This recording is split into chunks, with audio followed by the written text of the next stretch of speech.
Okay, we're gonna get started. So we're gonna wrap up the little last part of 9 that we got to talk about, and then we'll get into some organic, and I guess that would be it for this week.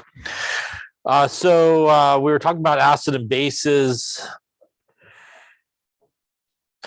and we ran through sort of how to calculate a bunch of things, including the concentration of H plus and the concentration of OH minus, which we can use Kw, which is H plus times OH minus is equal to 1 times 10 to the minus 14. So if you're given the H plus concentration, which again is the acid part of the solution, or the OH minus concentration, which is the base part of the solution, you could calculate the other. The good news is really the same calculation. You're just going to take 1 times 10 to the minus 14 divided by whatever concentration you're given. We also talked about the pH scale, which runs from 0 to 7 to 14. Again, below 7 is acidic. Above 7 there is basic. And technically speaking, 7 there is neutral. As you go from 7 towards 0, you become more acidic. And 7 towards 14, you become more basic.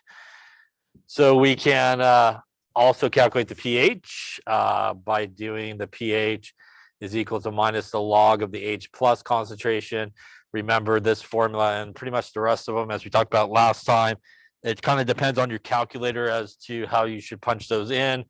Again, if you have a display calculator, you'll punch it in exactly the way the formula is written.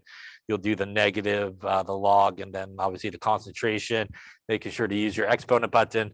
If you have a non-display calculator, you need to go backwards. You got to start with the number, hit log, and then hit negative on that.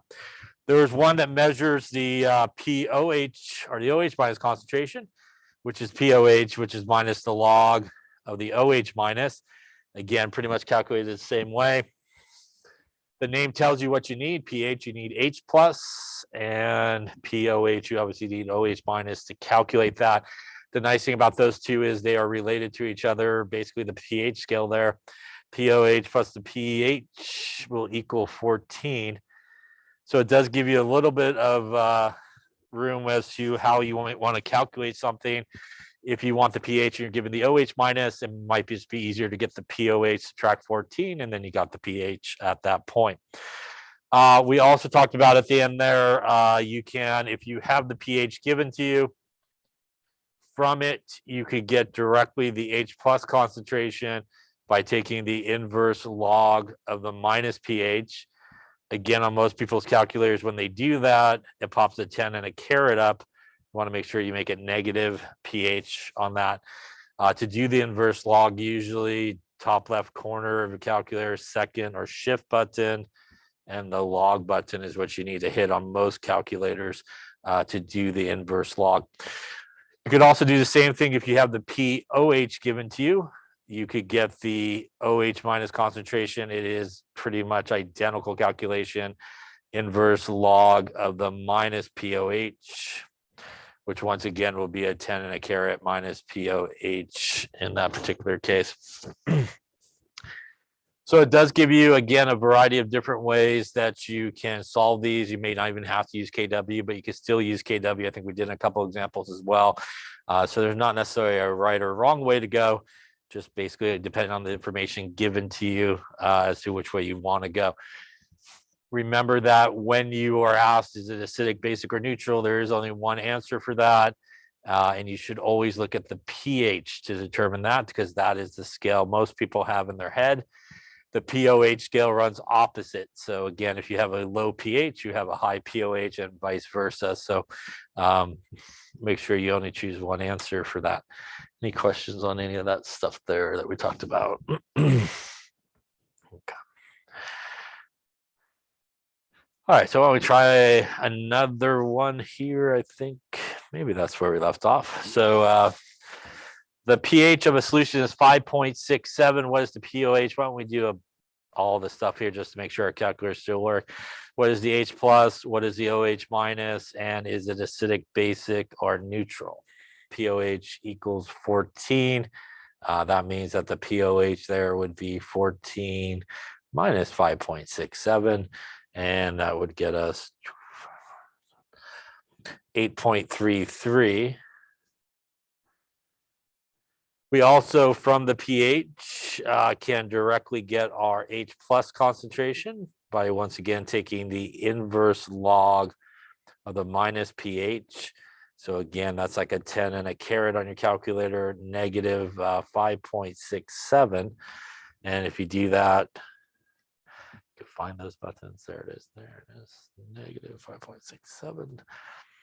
Going to get us a 2.1 times 10 minus 6 molar. So at this point, I do have the H plus concentration. I definitely could use Kw to get the OH if I wanted to, or I could do the same calculation with this guy here and take that the OH minus concentration would be the inverse log of the minus POH.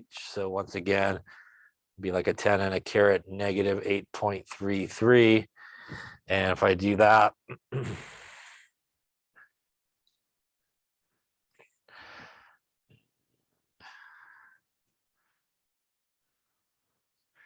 I end up with something like 4.8 times 10 to the minus 9 molar. On your calculator, it may just be a bunch of zeros and a 4 at the end. If you're not in scientific notation, and obviously it would die out at that point. Lastly, this guy should be acidic based off of the pH value here of 5.67. Any questions on any of those calculations there? So once again, if you were going to put this into your calculator, probably on most display calculators, you would hit the second button or shift button. You would hit the log button. You would then hit the negative button and put 5.67, hit equals. If you have a non-display calculator, you would punch it in as 5.67, hit the negative button, hit the second button, hit the log button, and that should give you the number. So one of those two ways should work. Any questions on that there? Okay. All right. So let's try a couple more here. What the pH is 3.14. So let's do the same thing one more time. Make sure everybody's calculator is working. What's H plus OH minus? Let's do POH. And once again, is it acidic, basic, or neutral here? Look, so once again, if you're given the pH like we are here, there's really two things you get directly from it. You can get the POH like we did last time, and you could directly get the H plus really from it. So those are the two values. So you could directly calculate from it. So we'll start with the H plus.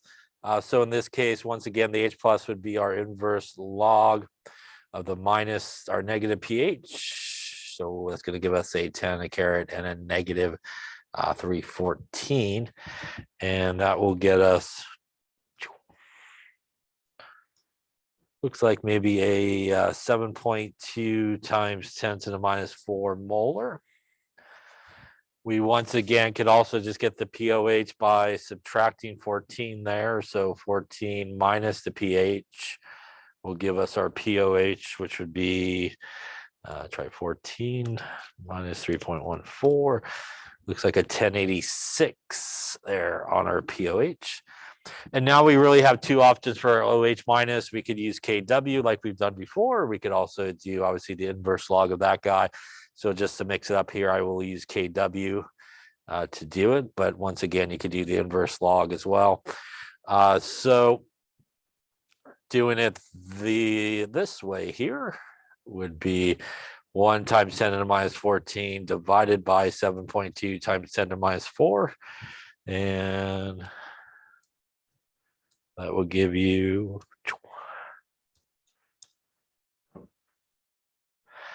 1.4 times 10 to the minus 8, 11 would be good there. If I read the calculator right, 11 molar in this particular case. Once again, we would want to look at the pH, which is 3.14, and that's less than 7, which means this guy should be acidic as well. Yeah. Any questions on any of those calculations? And once again, this is 10 to the minus 11.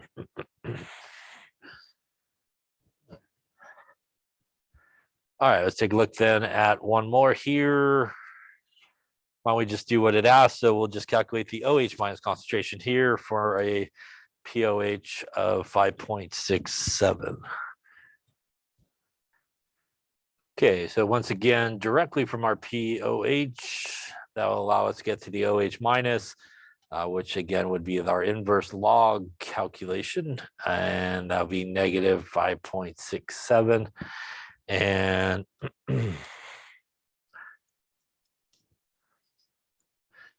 gets us a, looks like 2.1 times 10 to the minus 6 molar in this particular case. Any questions on any of those calculations? How to calculate H plus, OH minus, pH, POH? Okay, then let's talk a little bit about the pH of strong acids. So not all the time will you necessarily be given maybe an acid that is our problem where you're calculating the pH, where it's sort of a generic H plus or OH minus. You may be sometimes given the pH of a strong acid. And a reminder that in terms of strong acids, there's kind of a list is a good one to keep in mind. We have our hydrochloric acid, our nitric acid, our sulfuric acid, our perchloric acid, our hydrobromic acid, hydroiodic acid. So this is a nice little list of really some strong acids. By the way, strong bases, as we've talked about as well, are typically guys from group 1 and 2 that have hydroxide in it, like sodium hydroxide, potassium hydroxide. You could have some calcium hydroxide and so forth. So these guys, again, are strong acids and bases. Really what that means is when they are in solution, they will 100% break apart into ions, as we talked about, because they're strong electrolytes. So when we have something like HCl,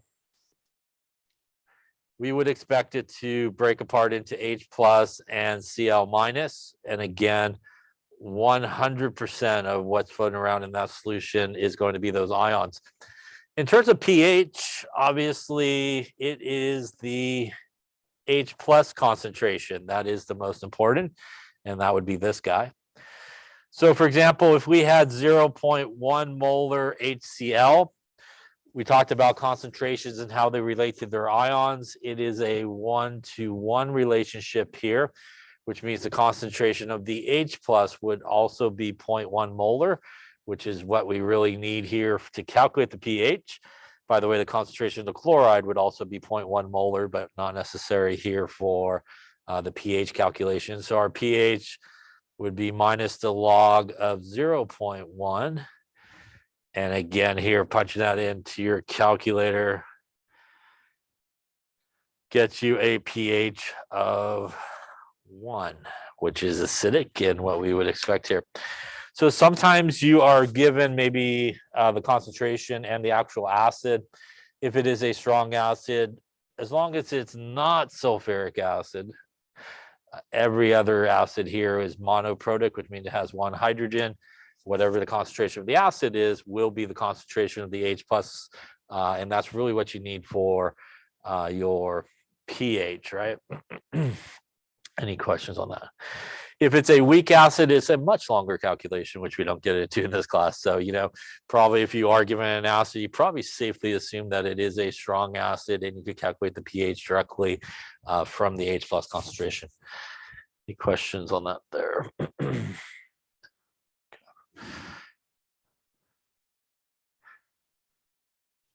So here we have 0.025 molar perchloric acid. Once again, that perchloric acid is on that list of strong acids, which means when it breaks apart, we would expect it to 100% break apart into H plus and ClO4 minus, which is perchlorate. And once again, it is really just the H plus concentration that's important here. And because this is monoprotic, it is going to end up being a 1-to-1 relationship, which means that the concentration of the H plus that we would want in that solution is 0.025.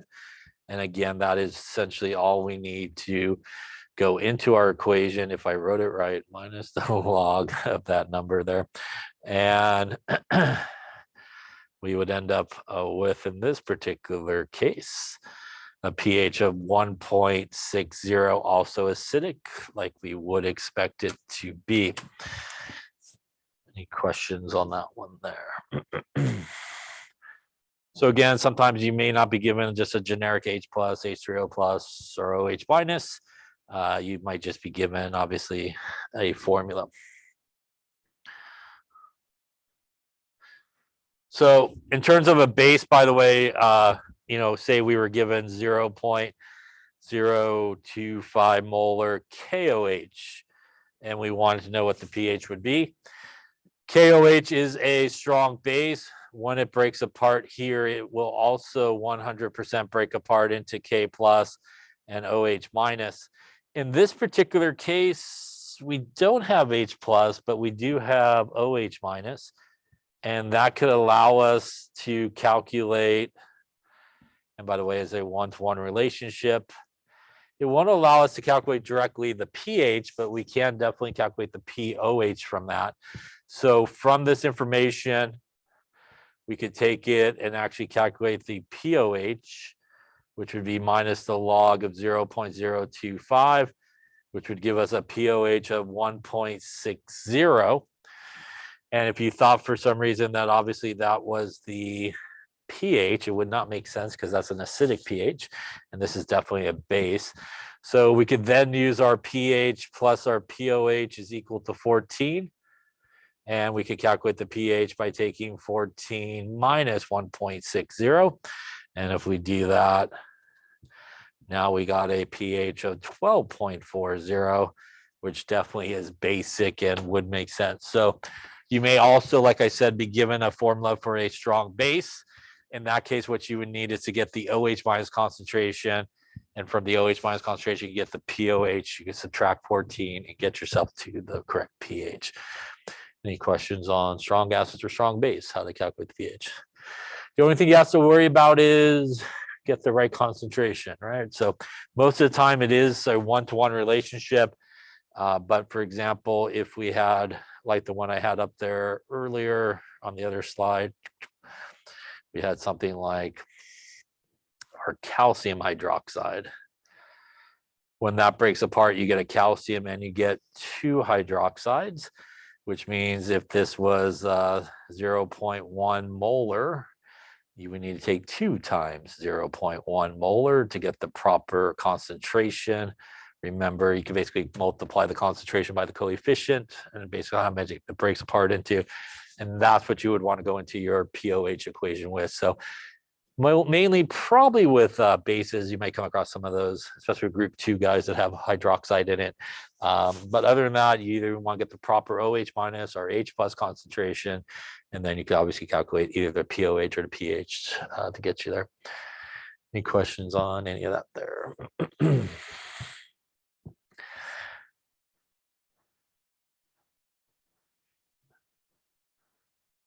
All right, so last thing we're going to talk about in this chapter is buffers and buffer solutions.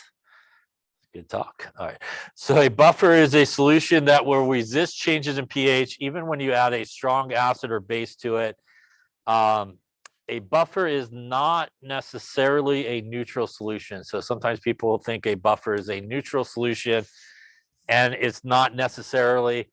You could actually make a buffer at any pH you like. You can make acidic buffers, you can make basic buffers, and you can make obviously a neutral buffer as well.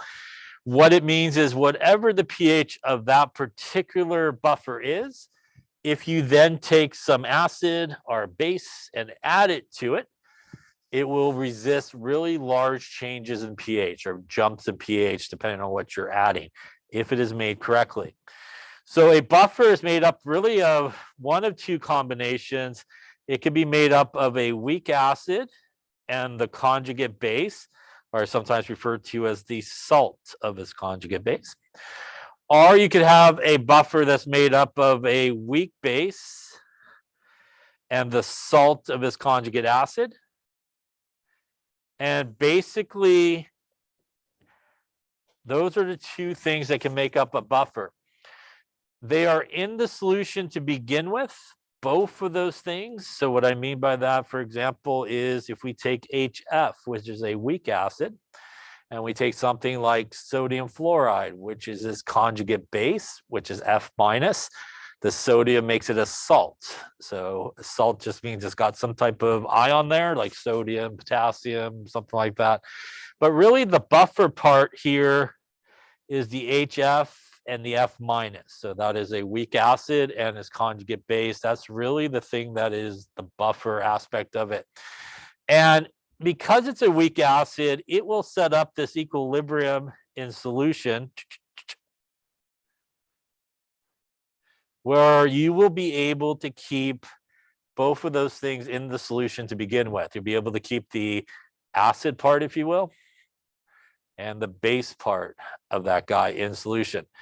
That is also why you can never, ever have a buffer that is made out of a strong acid or strong base. Because if you took something like HCl and say Cl minus, when you put that into a solution, because HCl is a strong acid, it's just going to 100% break apart into these guys. And that's pretty much what you have there. You'll have just Cl minus, and you won't have the acid part. So you'll have the base part, but you won't have the acid part. So that's why a buffer can never be made up of something that is strong. It has to make up something that is weak because it will set up that equilibrium and allow both of those things basically to remain in solution. And that is really important for how a buffer is able to function because both of those things are in solution. Let's talk about what happens when we don't have a buffer. So let's take our good friend water, which is not a buffer. And if we take hydrochloric acid, which is a strong acid, and we add it to water, it will, as we've been talking about, 100% break apart into H plus and Cl minus. So at this point, we just produced a lot of free H plus in that solution. So by doing that, we just made a bunch of H plus all over the place.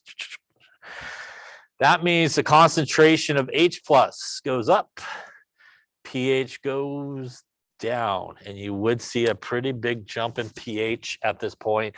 Say your water started at 7-ish, and you added the acid to it, it might go from like 7 all the way down to a pH of 2. Pretty big jump because you just introduced a lot of H plus really, really quickly. If we take something like sodium hydroxide, which is a strong base, and add it to water, same thing is going to happen. It's going to 100% break apart into sodium ions and hydroxide ions. And the key here is we didn't create a lot of H plus here, but we produced a lot of OH minus. And that's important because if you remember, as the concentration of OH minus increases like it did here in this example, bunch of OH minuses in that solution, free floating around, the concentration of H plus will drop dramatically and we will actually see the pH go up. So in this case, what will happen is you have your pH of 7, you add the sodium hydroxide to the water, create a lot of OH minus, pH jumps up a lot. So maybe it goes from 7 to like a pH of 10 or something like that, or 12, depending on how much you put in there. So in each of these cases, water is not a buffer because it will allow the formation of free H plus in the solution, which causes big jumps in pH, and free OH minus in the solution, which causes really big jumps in pH as well. Any questions on a non-buffer situation? Yeah. All right, so let's talk about what happens in a buffer situation. Why not use the one we just talked about? Most people use acetic acid, which is a very common one.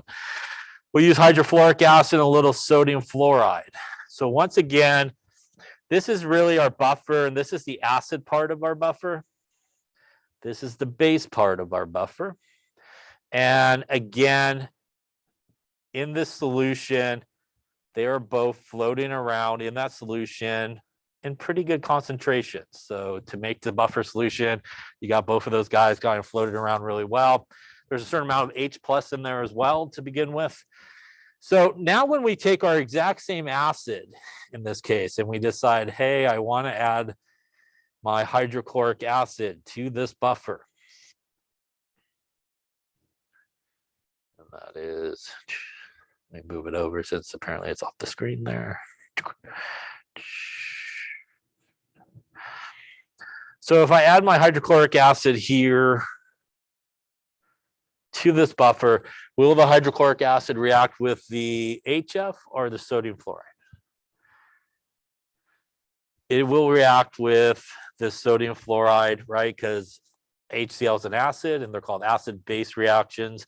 So when you dump the HCl into this beaker, it is going to find really the fluoride guys that are floating around is going to react with them.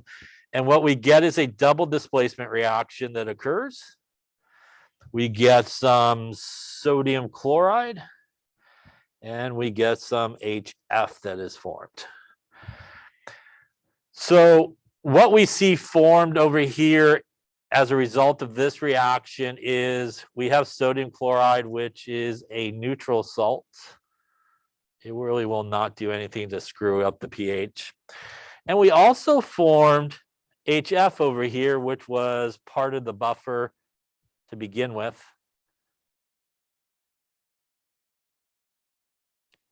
And by the way, that always happens when you add some acid or base to your buffer. You use up some of the buffer, but make the other part of the buffer in this particular case. But it is actually what we do not see here that's really important.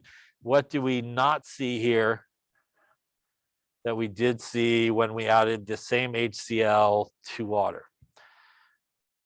When we added HCl to water, we made a bunch of H plus by itself. Yeah. When we added the HCl to our buffer, we did not make any more new H plus, which means the concentration of H plus stays relatively constant. And because the H plus concentration stays constant, the pH will stay relatively constant because we did not form no free H plus. Yeah. So it has to be free H plus to affect the pH. In this case, we did not form any free H plus in that case. Any questions on that there? Now, what happens when we take the sodium hydroxide and we add it to our buffer? So if we add our sodium hydroxide to our buffer, it is going to react with the acid part of the buffer, and we will get an acid-base reaction here, where we will make water and a salt in this case. Once again, we made water, which should not affect the pH. We once again made the other part of the buffer, which always happens. So again, you use part of the buffer and you make the other part.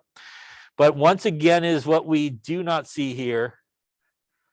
We do not see any free OH minus formed like we did over here when we added it to water. When we added it to water, we made a bunch of OH minus really quickly, big effect on the pH. Here, we didn't make any more OH minus, which means the concentration of OH minus stays the same. That also means that the H plus concentration will remain relatively constant. And by default, the pH will stay relatively constant as well.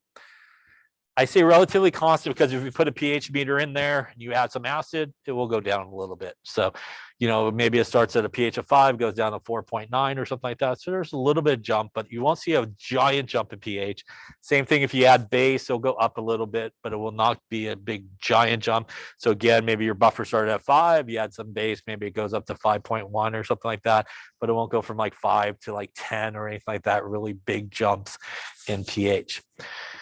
So the way a buffer is able to work is because it has an acid part and because it has a base part, it's able to prevent the formation of free H plus or free OH minus in the solution. And what that essentially will do is relatively keep the H plus concentration where it was to begin with.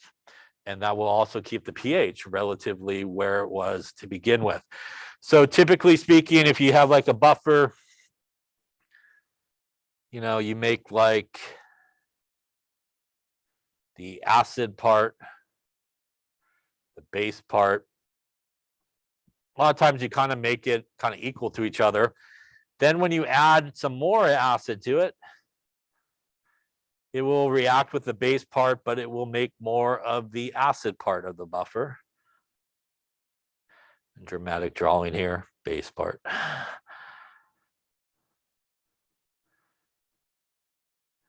And if you add some base to the buffer, it will react with the acid part and make some of the base part of the buffer.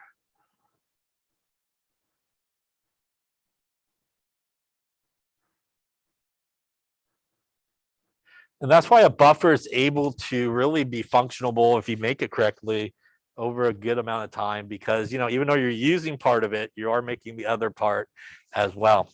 There's also a limit to buffer capacity. If you grab the wrong thing off the shelf or make your buffer incorrectly in terms of concentration, let's just say you decided not to follow instructions and you decided, I'm just going to keep adding acid. What will happen eventually? As you add acid, you're going to be eating up the base part of the buffer, right? Eat up the base part of the buffer. At some point, you no longer have any more base part, which means if you continue to add at that point, you are just dumping in a bunch of H plus. And it's at that point, you actually see a big jump in pH because you blew through your buffer. So there is a limit or capacity to buffers, how well they work. If you ever make them, you should always think about sort of the concentration of what you're adding and the concentration of your buffer itself to make sure you have the proper amount in there. Any questions on buffers or how they work? Okay, that wraps up this chapter here. Give me a second and we will roll into the final one, I think, here. Okay, so we're going to go to 11/12 and talk about some things out of these chapters. Probably not going to talk about everything that's in the chapters, but we'll cover some of the stuff here. A reminder as well, chapter 10 has been up there for a while, yes, so make sure you are responsible for it. So make sure you do watch the lecture on that, which is nuclear chemistry.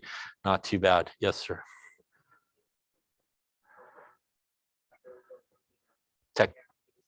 Say again? Yeah, this should be what's here should be what's up there, I believe. Yeah. And they're two separate chapters, obviously, in your book and stuff. So we're just going to cover some of the stuff here. So we're going to switch gears. We're going to talk a little bit about organic chemistry a little bit and get a little bit into organic chemistry.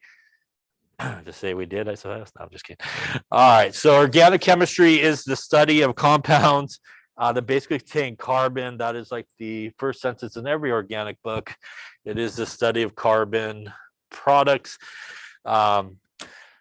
It is really, most organic guys have the connection of carbon attached to carbon and attached to those carbons hydrogen. So a lot of organic chemistry, the basis of all of these compounds is really this sort of connection, carbons to carbons and carbons to hydrogens. As we sort of swap out some hydrogens along the way, we get different organic compounds and stuff like that. A couple of things to remember, right?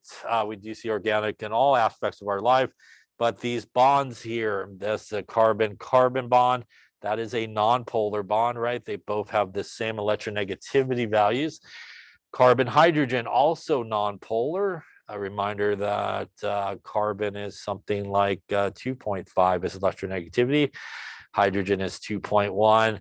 So when we do the difference in electronegativity values, that's 2.5 minus 2.1 gives us our 0.4 difference in electronegativity when we talked about in bonding. And remember, anywhere from 0 to 0.4 is considered a non-polar bond. Anywhere from like 0.5 to below 2 is polar. And remember, typically above 2 is ionic or metal and non-metal. So a lot of the basis of organic molecules are really non-polar guys. But as we swap out some of these hydrogens here for other sort of elements, it does have a tendency to change some of the properties of organic compounds.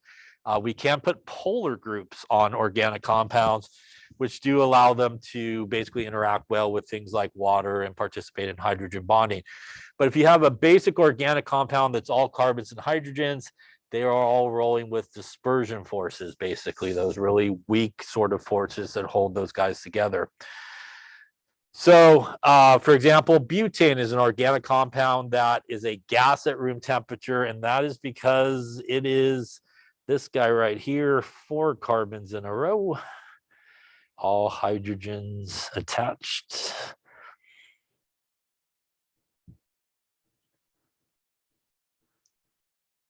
And that is all nonpolar. That means it will once again use those dispersion forces. And remember, those are those really, really weak type forces. And those are the guys that have typically low boiling points and stuff like that. That is also why a lot of organic molecules are what are referred to as being very volatile, which means they could go into the gas phase really, really easily because of that. If you ever work with organic molecules, you typically find yourself inside a fume hood because of that, because they could kind of go into the gas phase very, very easily. That's different than here. This is our ionic guy, right? Which is positive, negative attraction, electrostatic attraction. Electrostatic attraction, like ionic bonding, is really an intramolecular force. And if you remember, those guys are super strong. You can heat the heck out of sodium chloride, and it will probably never go into the gas phase under normal conditions. It will actually start to melt rather than go into the gas phase. And usually in labs, you do some type of experiment where you have salt water, you evaporate off the water, you're left with the salt left over in your evaporating dish or whatever it may be. And again, you can heat the heck out of it because it's held together by really, really strong intermolecular forces or intramolecular forces. Some common features of organic compounds is carbon. Carbon has 4 valence electrons. The thing to remember with organic and carbon is it is 4 bonds. Yeah. Should never have more than 4 bonds. When people start drawing organic compounds, they for some reason like to just keep on drawing bonds to carbon. Ends up with like 8, 9, 10, 12 bonds. Should only have 4. Also a reminder that hydrogen should only end up with 2, right? As it just needs to get to helium to make that duet rule. So hydrogen again should never be on the inside, always be on the outside, 1 single bond to it.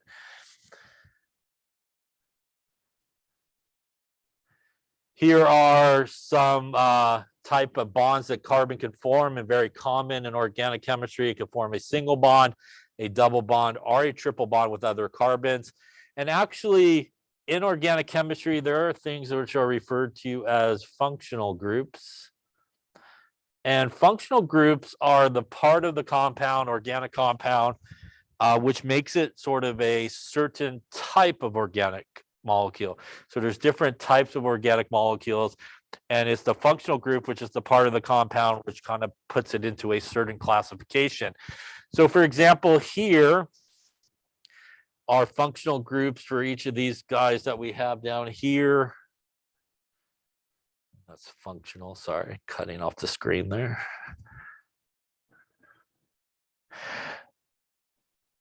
Group. This first guy is all carbon-carbon single bonds, and that is the functional group for a type of compound known as alkanes. Next to it is a carbon-carbon double bond, and that is a functional group for a type of organic compounds which are known as alkenes. And here we have the carbon-carbon triple bond, which is a type of molecule known as alkynes. Now, one thing you should also notice is every time we put on a bond, we basically sacrifice a couple of hydrogens. So when we go from a single bond to a double bond, we got to lose a hydrogen on each carbon to make sure carbon doesn't end up with too many bonds. When we go from our double bond to our triple bond, we lose 2 more hydrogens, again, to make sure that we do not have too many bonds to it. These are all functional groups or different types of organic compounds, and they are all related to, as we will see and talk about, alkanes. Pretty much everything in organic chemistry all come back to the single bonded guys. And you can see the name here of this guy is ethane, A-N-E. This is a common name. This guy is actually known as ethene, E-N-E. just like this. And that's also a common name. This guy is known as ethine, Y-N-E, just like this guy here. So, you know, they all are based off of really the ethane name, which is our single bonded guy. They're changed based on their functional group, sort of the part of the name, but they all really do come back to that alkane there. Any questions on that? Now, again, in terms of carbons and hydrogens, an alkane has C2H2N plus 2. CnH2n plus 2. N is the number of carbons. So this guy has 2 carbons. 2 times 2 is 4, plus 2 is 6 hydrogens that we see here. Because we do lose those 2 hydrogens when we make that double bond, alkenes have CnH2 times N. 2 carbons, 2 times 2 is 4 hydrogens that we see in this particular guy here. And again, we lose 1 more hydrogen, 2 more hydrogens here. So this is 2N minus 2. Once again, 2 carbons, 2 times 2 is 4, minus 2 is 2. And that is with the 2 that we see here as well. Any questions on any of those there? All right. So methane is a main component of natural gas. Ethylene is used in plastics. Some compounds have chains of atoms and some compounds have rings. So they can form what is sometimes referred to as a straight chain, which is this guy right here. And that basically means it's just straight across, nothing going off any way, just a straight run of it. This is sometimes referred to as a cyclic structure. Cyclic structure. And basically it's made by kind of like taking the ends and closing in on each other. And when it does, it makes a lot of times cyclic alkanes are usually drawn in line structure, which looks something like this, a triangle. At each of these points is a carbon. And that's what we see to the left there, which is what is referred to as cyclopropane. Cyclo because it's a cyclic type structure. There's also branch sort of chains, as we'll see in a second, where you have kind of a straight run, and like on a tree, there are, you know, other things coming off of it in other places, and that's sometimes referred to as branch chain.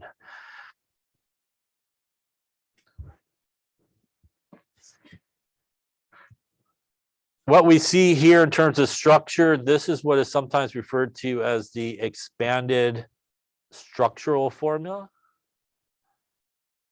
And basically you draw everything out. So all the bonds to the hydrogens are drawn out and everything like that.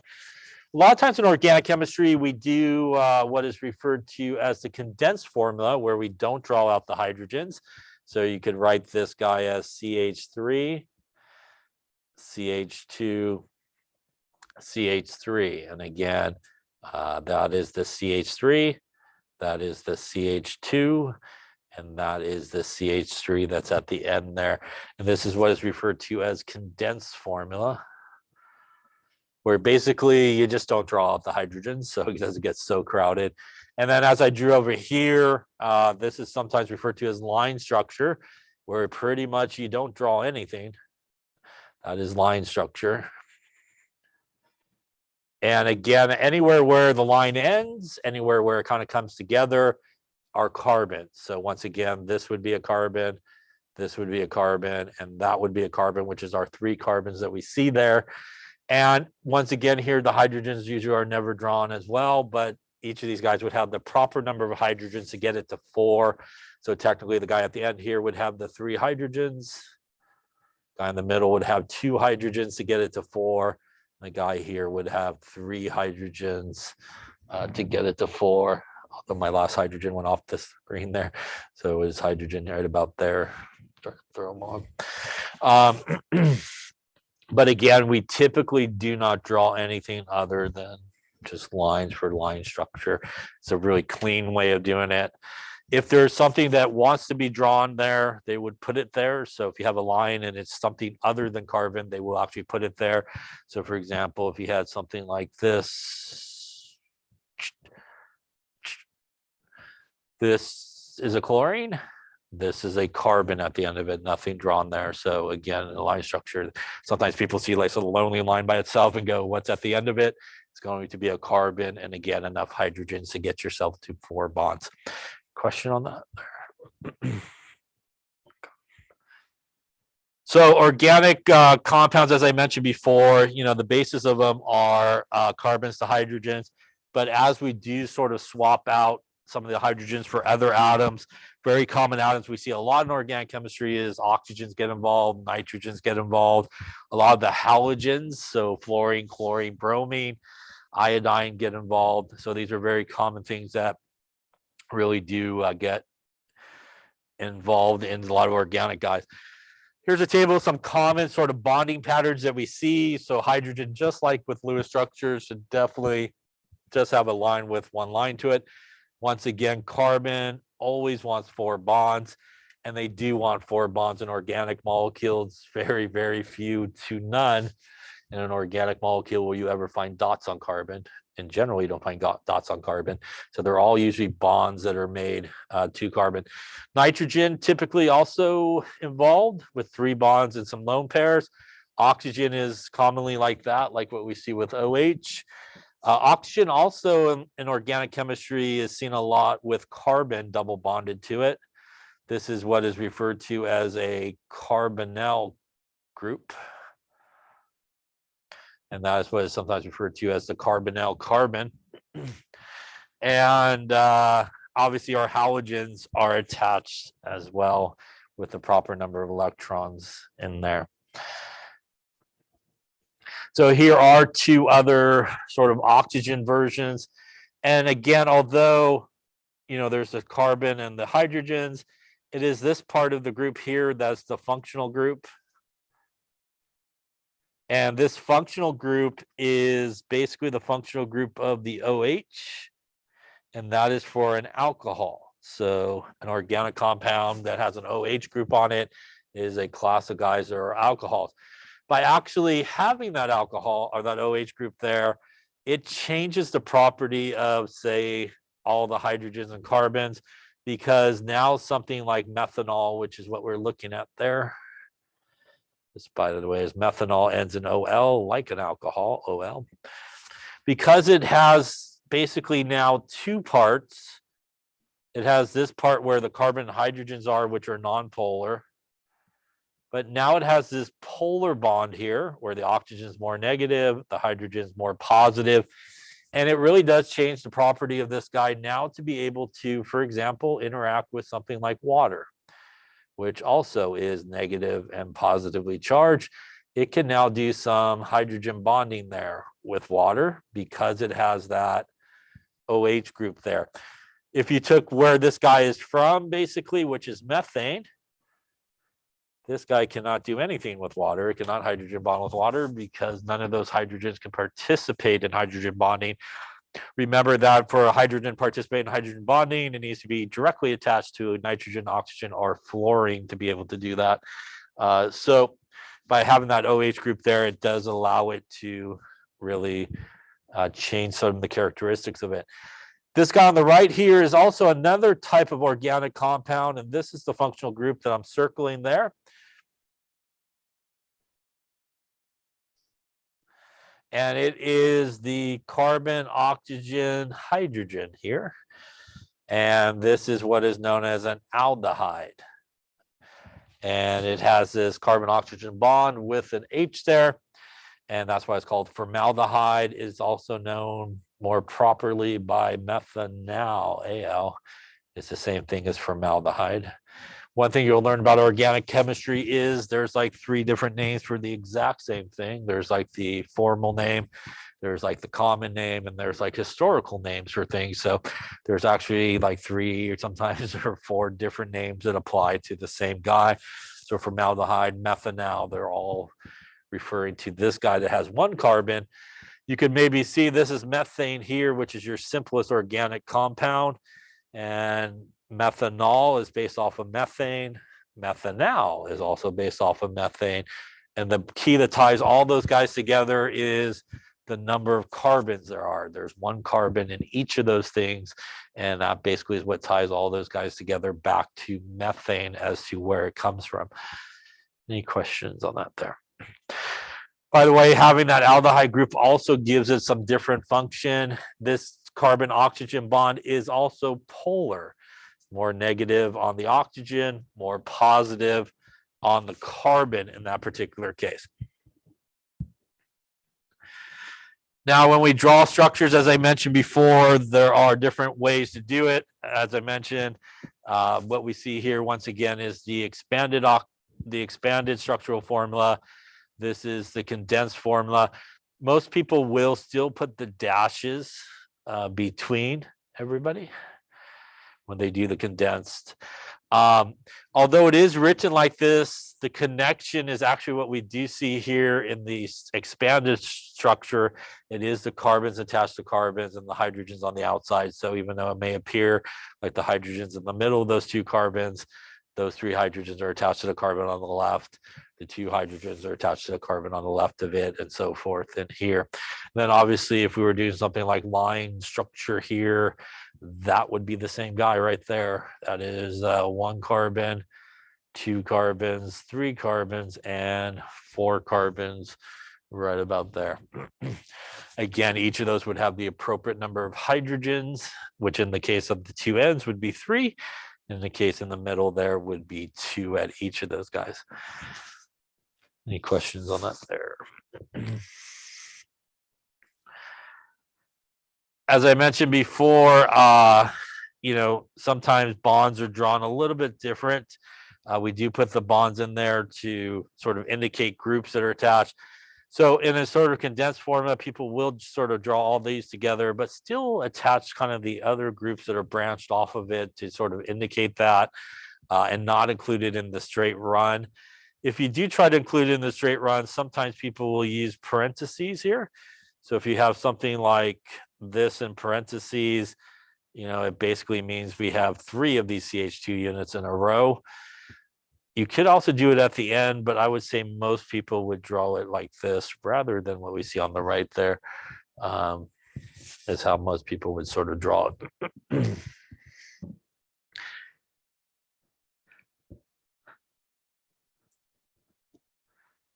Any questions on that there? So the skeletal formula, which is sometimes referred to as line structure, again, pretty basic, nothing other than lines. You're drawing, things like this. And once again, as I said before, if they want something there, they will put it there. If you don't see anything there, you could assume a carbon's at the end. And obviously, since it has just one line, he would need three hydrogens would be coming out there at the end of it.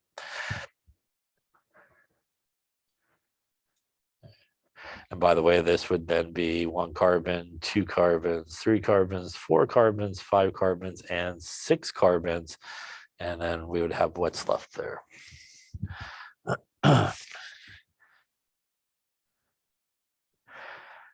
So on the left is sort of the expanded one. This is our line structure, which is oftentimes how cyclic compounds are drawn, just line structure. It's just a lot neater. If you want to do a condensed sort of version of this, you would do something like this.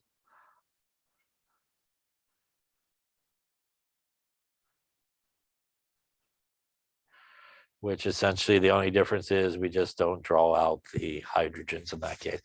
So this would be condensed over here.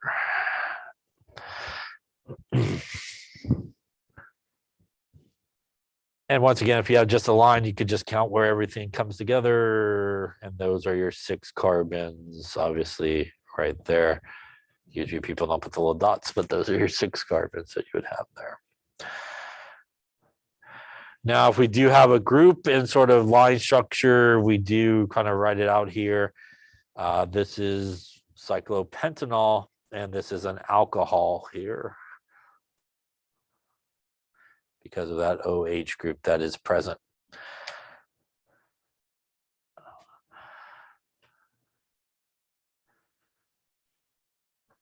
So as I mentioned, the functional group is really that part of the molecule that makes it a certain class of organic compounds.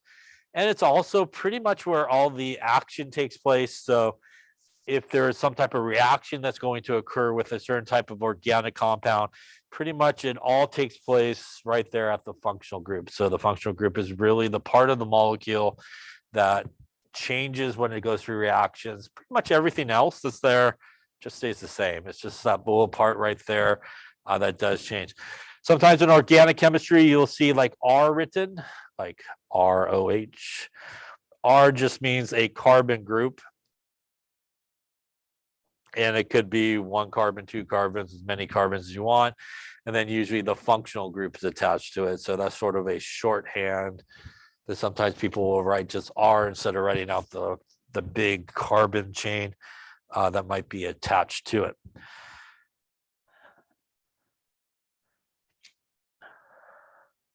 So these few we talked about here, the alkanes, the functional group is the carbon-carbon single bond. Once again, has a general formula of CnH2n plus 2.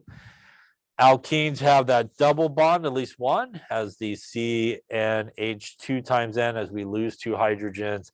Alkynes has that triple bond as a functional group, CnH2n minus 2. There is a class of organic compounds which are known as aromatics. Aromatics contain a certain organic compound which is known as benzene. The benzene ring is a 6-member ring that looks something like this. And it has actually 3 double bonds in it. You could draw a resonance structure for it where the double bonds move to the other side. It is C6H6 because there's 3 double bonds. Each of those carbons have only 1 hydrogen attached to it. There's just a hydrogen at each of those spots, just one, to give carbon 4 bonds. A lot of times in organic chemistry too, depending on your book, but our level book, they sometimes will just draw the benzene ring like this with a little circle in the middle. And that circle indicates that those double bond electrons are what are referred to as being delocalized. They are moving around. So at any given point in time, they may be to the left there, they may be to the right.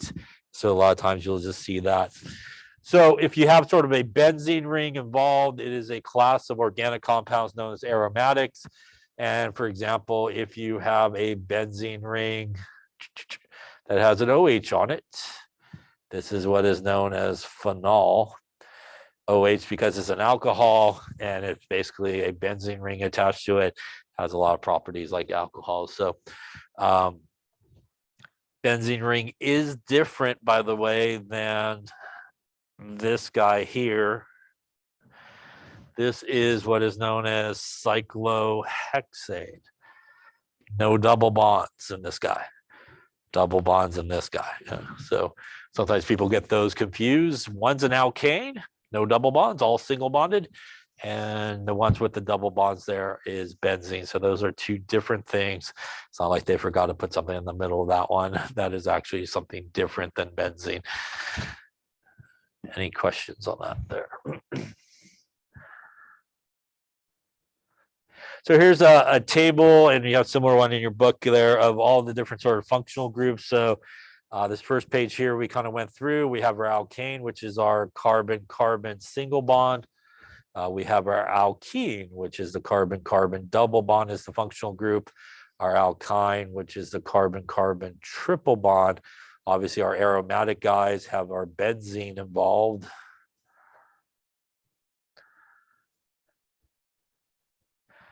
We can have alkyl halides. Halides, IDE is negative charge. Hal is the halogens. So those are things that have halogens attached, like chlorine, bromine, iodine, all those guys. Alcohols, as we talked about, have the functional group of the OH group attached there. Ethers have a carbon-oxygen-carbon run as part of its functional group. So if you see a compound that's got like carbon, oxygen, carbon, in that order is what is known as an ether. Ethers put you to sleep, right? You can go to sleep. Amines is nitrogen-containing groups. They are really what are referred to as derivatives of ammonia, which is NH3. Ammonia is a weak base, so a lot of these guys behave like weak bases and so forth. Thiols is another type of organic compounds that have a functional group that is a sulfur-containing group. If you ever dealt with sulfur, you know it smells not so great. So these are a lot of really badly smelling things. Also, though, they are the things that are some amino acids like cysteine that makes disulfide bonds or bridges, right? When amino acids come together and stuff like that. Some other functional groups do involve this carbonyl group, as I mentioned earlier, and it is a polar group, more negative here, more positive there. And there's a couple important ones that have that guy as part of it. The first one is an aldehyde that we saw earlier, has the functional group carbon-oxygen double bond with the hydrogen. This group will always be at the end of the molecule because it has the hydrogen. So because hydrogen can only have one bond, you will always find that carbon-oxygen double bond at the end of the molecule. A ketone is a guy that has basically 3 carbons in a row. And on that center carbon, you have the carbon-oxygen double bond. So that is the functional group of what is known as a ketone. Any questions on that there? Some other functional groups that involve the carbon-oxygen double bond, a carboxylic acid has the functional group of carbon-oxygen double bonded to an OH. This is maybe one you've seen before. This is acetic acid, is one of these guys. Oftentimes it is written in formulas like this. That references that part right there. Acetic acid is a weak acid. It is the main component there in vinegar.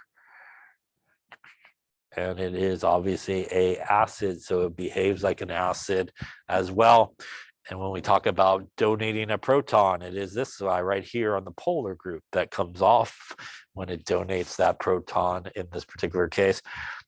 An ester looks kind of like a carboxylic acid, except that it's missing the hydrogen. So it has a carbon-oxygen double bond to the oxygen to another carbon. And it is actually made by taking an alcohol and a carboxylic acid and putting them together. You take out water and you basically slap those guys together and you get an ester. Esters are things that are responsible for a lot of smells and those type of things that we see, like bananas, peaches, mint. A lot of those things, almonds, taste and stuff like that. So a lot of those things are esters when they're made together through what is referred to as an esterification reaction. They make a lot of things that have a lot of sometimes pleasant odors, not necessarily bad ones like the thiols in that case. Last sort of functional group is an amide. It also is very much like an organic, a carboxylic acid, except that it is bonded to a nitrogen there. So this is an amide group, and it is actually made by taking an amine and a carboxylic acid and putting it together. This is also what is sometimes referred to as a peptide bond. When you're doing a little amino acids, how they come together, they make a peptide bond, which is actually an amide bond. Basically also by just taking out water and kind of slapping everybody together, we'll get that guy there. Any questions on any of these functional type groups here? So obviously you can see some of these groups have different things, carbons, some oxygens, some nitrogens. And again, it gives a lot of these guys some different properties, especially properties like solubility, interacting with water. It allows them to do some different things. So let's talk a little bit about alkanes. Alkanes, again, are the simplest hydrocarbons you could have. They have all carbon-carbon single bonds. They can be straight chain. They also can be ring, sort of ring type structures or cyclic type structures. There are sometimes what are referred to as being saturated alkanes or saturated hydrocarbons. The word saturated in this case means that each carbon that is present in an alkane has the maximum number of hydrogens it could have. So each of those carbons in this particular guy, which is propane, has the maximum number of hydrogens that is there. That doesn't happen when you start adding double bonds or triple bonds in. So for example, if I double bonded that guy there to the right,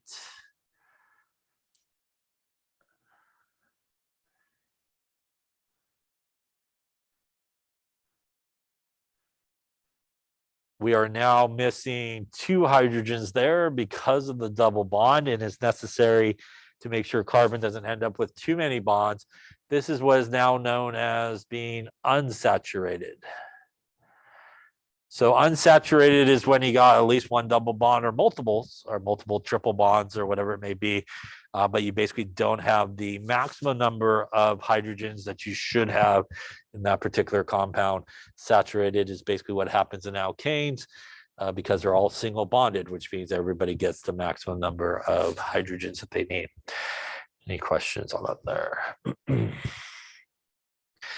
Cycloalkanes, as I mentioned earlier, do sacrifice also a couple of hydrogens to lock itself into a ring.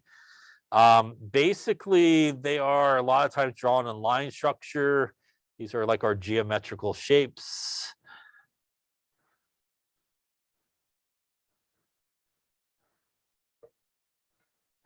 This has 3 carbons, 4 carbons, 5 carbons, and 6 carbons in each of these cases. And basically, because they're alkanes, we end with ANE, and we just put cyclo in front of it. So up here, this would be what is known as cyclopropane because it has 3 carbons. This would be cyclobutane because it's got 4 carbons. This would be cyclopentane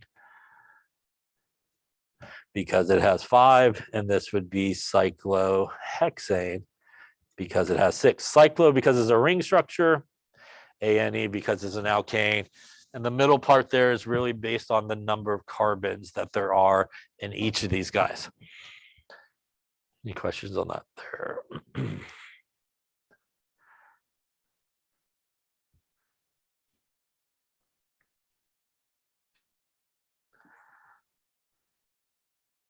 So let's talk about the first 10 alkane names. They're really important. Pretty much like I said, everything comes back to these first 10 names. So this is methane, which has 1 carbon. Ethane has 2 carbons. Propane has 3 carbons. Butane has 4 carbons. Pentane has 5 carbons. We might as well add the rest of them here. 6 carbons is hexane. I think you have it on a later slide. That's C6H14. 7 is heptane. C7H16. 8 carbons is octane. 18. 9 carbons is nonane. And 10 carbons is decane. So if you ever deal with organic chemistry, you definitely want to learn these guys' names. You also want to learn how many carbons each of them have, because pretty much every other organic compound, no matter what functional group it has, will all come back to pretty much these 10 names. You just change the name slightly based on it. Yes, sir.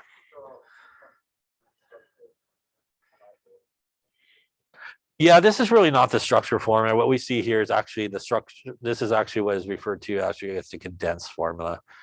They really shouldn't say structural. Structural formula is actually when you draw everything out. This is what is sometimes referred to as the expanded structural formula, where you draw all the bonds to the hydrogens.